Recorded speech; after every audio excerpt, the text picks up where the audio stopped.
Once upon a time, in a bustling city, there lived a rich and influential businessman named Mark. He was the kind of person who always had his nose buried in paperwork, chasing meetings, deals, and money. You could say he was a very busy man. Now, Mark had a young daughter named Emily, a beautiful girl with eyes as bright as stars and a smile that could light up any room.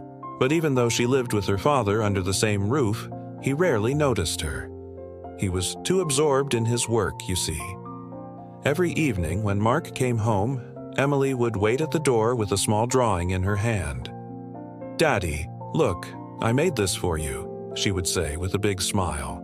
But Mark would just take one look and say, "Not now, Emily. I'm tired. Maybe tomorrow."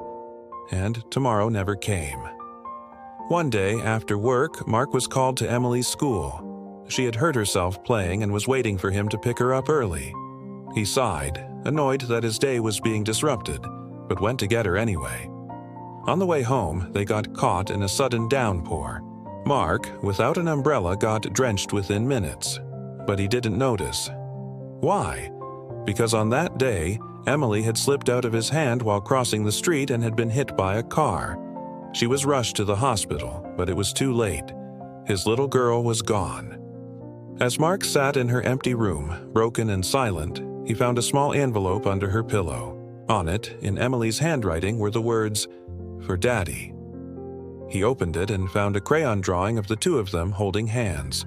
At the bottom, she had written, "I don't need toys or gifts. I just need your time."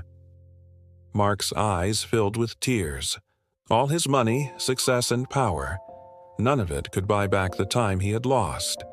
He realized that in his relentless pursuit of wealth and status, he had forgotten what truly mattered, his daughter, Emily.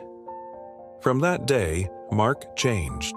He started visiting orphanages, spending time with children who longed for love and attention, just like Emily did. Every laugh, every smile he shared reminded him of her. And so, the once wealthy businessman who had it all but lost it all became known as the kindest man in town, always present, always loving, never too busy for anyone. That's all for today, friends. See you next time.